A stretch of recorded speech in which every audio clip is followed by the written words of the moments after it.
So the Boltzmann constant, which is 1,380 times 10 to the power minus 23 joule per Kelvin.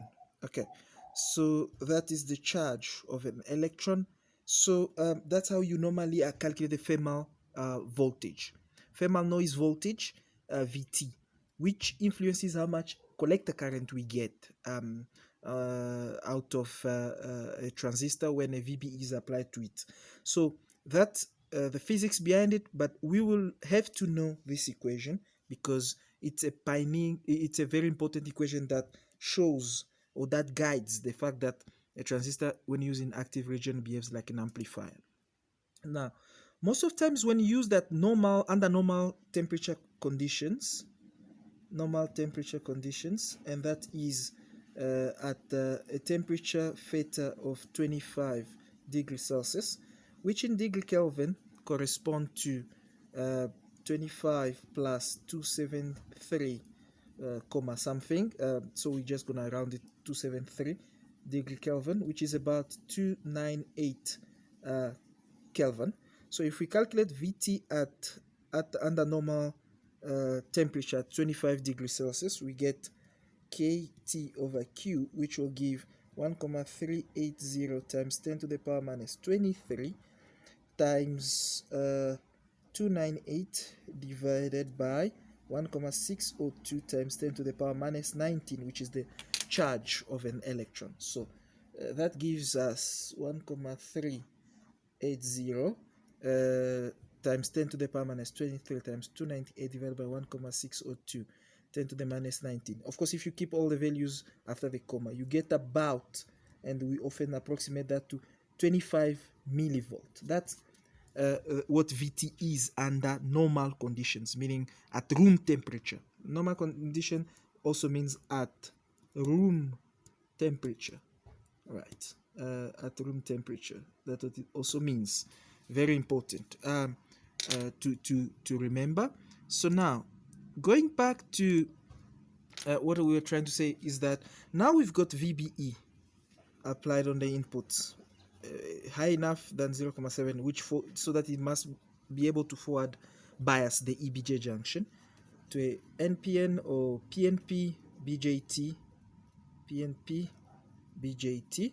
We get IC out of it. Now, DC biasing wise, if by applying a certain VBE higher than 0 or equal to 0.7 capable of forward biasing that junction, the EBJ junction, on a transistor, having a resistor, a collector resistor, and a VCC on the other side, in that type of biasing, you will normally generate an IC at that point. The voltage from the collector being considered as the output voltage. So we are trying to convert a voltage to current amplifier, which is a transconductance amplifier, into a voltage to voltage VC now here. Input, output in a voltage to voltage amplifier that we'll call now a voltage amplifier, because the first one is a transconductance amplifier, this is a voltage amplifier, right? So that's what we are trying to convert. So by doing DC analysis on this, you'll notice that by Kirchhoff's voltage law in that loop, VCC is equal to RCIC plus VC, agree? Which makes VC being equal to VCC minus RCIC. So as now we've got the output that is naturally, by having the natural output of a transistor, which is IC, and in connected or by DC biasing it in that configuration, we end up with an output voltage VC, which will reduce as IC increases. Okay, as you can see, if IC increases, VC will reduce, because IC will then increase the voltage drop across the collector resistor, and those two together multiplied will form the voltage drop across the RC. That voltage drop being supplied from VCC will give VC, which is the output voltage, in this case, and it's gonna reduce as IC increases. So they behave in the opposite. So now, but we will have achieved a voltage amplifier because now we can apply VBE on the input side of a BJT, and depending on how we bias it, we can get a VC, which is VCC minus RC IC, basically. So on the output, so voltage to voltage, we've achieved a voltage amplifier that way. So now let's see. Initially, and this is done for an experiment in electronics 1, and maybe you didn't do it, but if you have time, even in simulation, you can try to do that, to characterize the transistor and see how does the collector current output behave with respect to VBE. And as we said, they are guided by the equation IS e to the VBE over VT. Let's go with the assumption that IS is normally a constant, which is fully dependent on the construction of the transistor. So that upon construction, you've got an IS value because it has areas of substrate laying in making up of the transistor. So that's a constant. VT, let's assume we are operating at a constant temperature.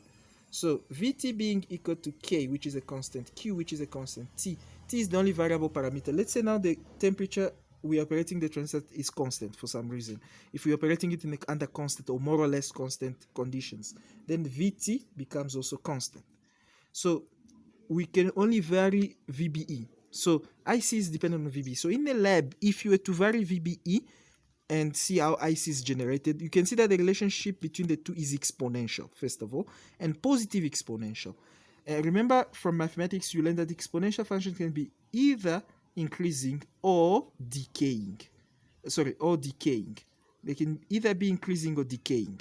So now, remember logarithmic and exponential functions. They can either be increasing or they could be decaying. You agree? Decaying.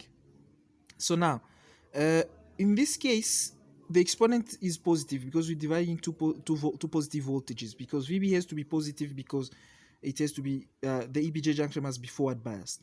So this will be an increasing exponential function that we can draw like that. In the lab, some of your younger fellows have actually achieved this by testing. They took a power supply, connected transistor, and they varied progressively VBE. And as they varied VBE, IC was increasing. In fact, it doesn't increase that fast. In reality, it starts more or less low, and at some point it picks up. So that, as we move from 0 to about 0.4, the EBJ junction is still reverse biased, and when you start exceeding 0.4, now it's becoming forward biased, and that way you go up, according to that equation. Then, if that's the case, then VC, which in the case when there is no RE, is equal to VCE. When we've got when there is no RE connected, okay, which is equal to VCC minus RCIC, will be another. So if we were to draw VCE or VC with respect to VBE, then we'll notice that it's gonna be, because it's VCC minus RCIC, that means the highest possible value VCE can have will be almost equal to VCC. You agree? And it's gonna reduce as IC increases. So the more, we know that the more VBE, the more IC. So the more VBE, the more IC. So as IC increases, the less VC. Right? You see the relationship. The more VBE, the more IC. The more IC, the more RCIC. The more IC/RC, the less VCE.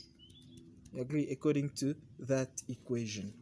So basically, it's gonna reduce progressively that way. So that is another way of drawing the behavior of a transistor when operated in active, of a transistor in general. So now, when operated around that point, around VCC, a VCE which is almost equal to VCC, in the 95%, 98% of VCC to 100% of VCC, when operated in that region, we speak about that region as the saturation region. So this is the saturation region where, uh, sorry, this is the cutoff region. My bad, pardon. This is the cutoff region, as we discussed. VCE will be very high, almost equal to VCC. So the transistor behaves like an open circuit. So you've got VC or VCE is almost equal to VCC. VC is almost equal to VCC. It's very high. So the transistor behaves like an open circuit. And as you go down along that line, the transistor, as you can see, although it's an exponential curve, because of that IC being an exponential function of VBE, there is a level of linearity. There are 2 points between which the exponential curve can be assimilated to a line. I'm mentioning this because that's very important. And in that linear region, that's the linear region, that way we are in active mode. And we can design, depending on the choice of resistors we use, depending on how we bias our transistor, we can design it to be biased at any Q point or quiescent point in that range, in that linear region. Meaning where it has got a certain VCE, which is not very high, almost equals to VCC, which will make it be in cutoff region. And it's not very low, because as you go low again, as you can see, it settled down. And that is the saturation region now. The lower part is the saturation region, which typically for a silicon-based BJT, we're going to assume to be 0.2 volts. So it's when you reach 0.2 volt that you enter saturation region, and you dwell in saturation region around 0.1, anything between 0 and 0.2 volt, depending on the transistor. And that's normally specified by the data sheet of the transistor, but we will be using 0.2, which is the age of saturation. So that's how a transistor is operated or biased in active mode, or in saturation mode, or in cutoff mode. It's very important to understand this, because that is exactly where the idea of using a transistor in active mode as an amplifier comes in. Because now it has been found that, once more, if this is VBE initially and this is VCE or VC, depending on whether you've got RC or not, and the behavior is more or less exponential like that, which is caused by IC, as we mentioned. It's decaying because now IC, when it increases, RCIC increases, which means VCE decreases. So if you operate it in the active region, so remove the cutoff region, remove the saturation region, you pick up a certain operating point or quiescent point Q point, where you've got a certain VBE, let's say 0.7, and you can work out by DC analysis a certain VCEQ. So you're operating your transistor around that point, for instance. What will happen there? What will happen is that, should you now, instead of just having VBE, superimpose, and I want to be very clear here, if you had to add a small, and I'm using small v now, and small be, to mean that's the AC, pure AC, capital V, capital BE, capital letter, capital index, that means pure DC. So if you can mix DC and AC, and and I'm insisting on this in class, when you add DC and AC, you have a AC signal that is shifted up, because you are creating a DC offset, basically. So if you've got a small AC signal, or big or small, it doesn't matter, big or small, you've got a pure AC signal of which its average voltage is 0, so its DC value is 0. If you're to add it to a pure DC, it's more like you are shifting that signal a bit up or low, depending on whether the VDC you're adding to it is positive or negative. But in our case, it's positive, it's about 0.7. So we're shifting that up, because the average becomes now 0.7, or the DC part. So if you combine these two, and I want you to draw attention on the notation, but I'll go back on that in the slides, you have a mixed signal, for which, to represent, we're gonna use still a small v, but we're gonna use we're gonna use to represent this, we're going to use a small vs, but we're going to use capital letter BE. And that means a mixture of the AC and DC. So DC alone means capital letter, capital index. AC is capital letter, small letter, small index. The mixture of them is shown by a small letter, capital index. So if you were to apply a supplementary AC signal around VBE, meaning, what does that imply actually? That means on the input now, you are having a signal that actually, if it's pure AC, it goes like that. Very small as it can be. We take a small value for now. If you were to apply small VBE across around VBE, around the DC one, so now the mixture of the two will form VBE, which is a mixture of the DC part as well as the AC part. So what happens on the output? If you project, because as VBE reduces by that much, as VBE reduces with respect to VBE DC, because as you fluctuate here, it reduces. As you fluctuate that way, it increases, because the horizontal axis is going this way. You agree?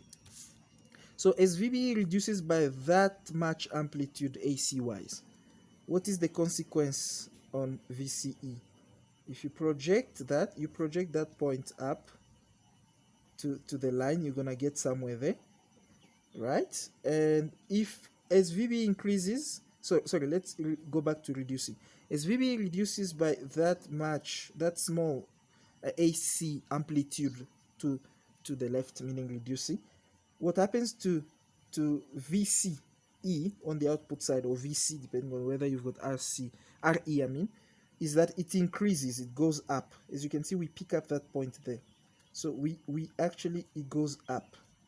But when VBE increases by that small amount, if you project that line up, you're gonna get a lower point. So it reduces. But although when VBE increases, when VBE reduces VC, which is the output, when the input reduces, the output increases. What is more important, and when it increases, the output reduces, that's we're going to explain later. But although that's the case, it's important to notice that you'll go from a very small AC signal to a bigger one. And that's what we call amplification, going from a small signal to a bigger one. That's what we call amplification. That's how we manage to achieve amplification when we operate a transistor in the active region, meaning in the linear region. Not in cutoff, not in saturation. Okay, very important. So we move on to using now the amplifier as the BJT as an amplifier, meaning operating it in active mode. We're gonna move now into the DC analysis and the AC analysis of it to assess and design and analyze how much will be the gain, because the gain will be, if for that much input we get that much output, by how much have you amplified the signal? That's what we call the gain. So that's the next topic.